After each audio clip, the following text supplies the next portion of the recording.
huu mradi ni mkubwa sana, wala usiangalie kwa pesa iliyopo, angalia kwa impact.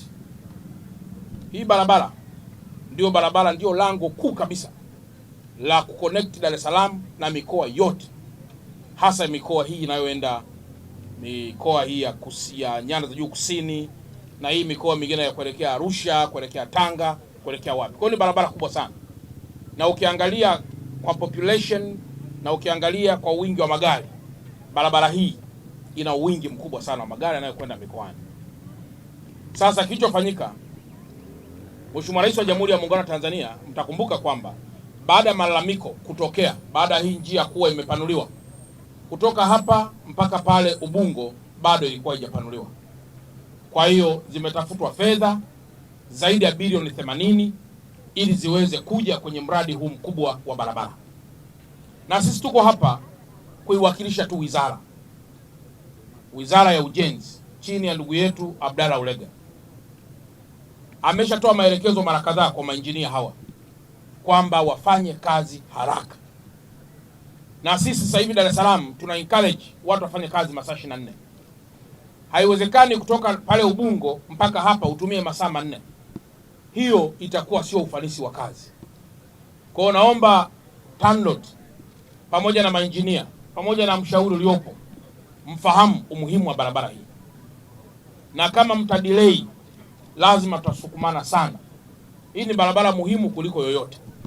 Nyie mnakumbuka kwamba kuna barabara zimeshakamilika bado hazina mabasi, lakini serikali imestruggle kuhakikisha mabasi yananunuliwa, watu wa huduma wanaongezeka, kwa sababu mpaka sasa tuna UDART ndiye anatoa huduma, lakini mjadala mkubwa chini ya ofisi ya Mheshimiwa Rais ni kuhakikisha kwamba tunakuwa na watu wa huduma zaidi ya mmoja ambaye watakuwa wanashindana. Huyu akifeli atafukuzwa, ataletwa mwingine, iwe ni competitive, kuhakikisha kwamba mambo yanakwenda vizuri.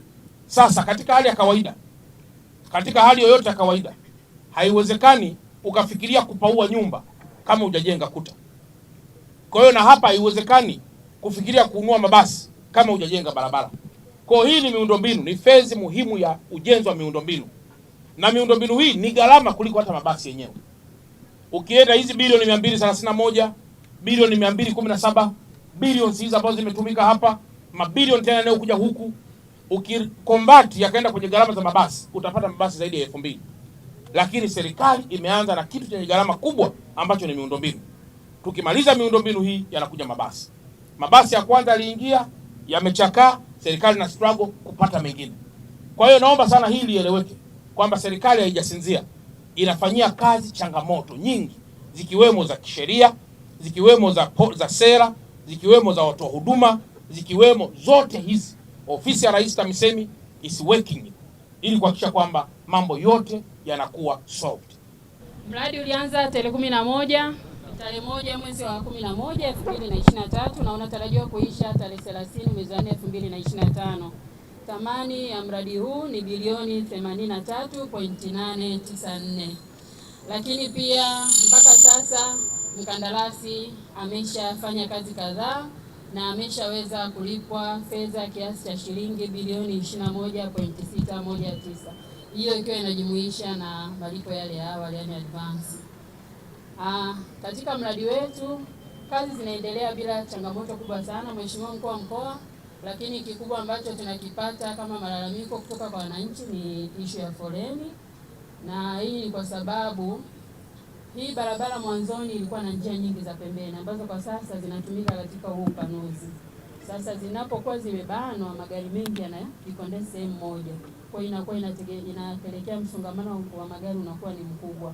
Lakini pia tuna changamoto nyingine tunazikuta pale inapotokea magari yanakufa barabarani ama ajali, zikifunga tu barabara, sababu kwa sasa njia zinaenda mbili zinarudi mbili, inatokea changamoto ya foleni. Lakini kama mkoa tunajitahidi kushirikiana na mkandarasi pamoja na mhandisi mshauri kuhakikisha nyakati zote zinapotokea hizo changamoto tunakuwa mstari wa mbele kuzitatua kwa wakati ili magari yaweze kuendelea kupita.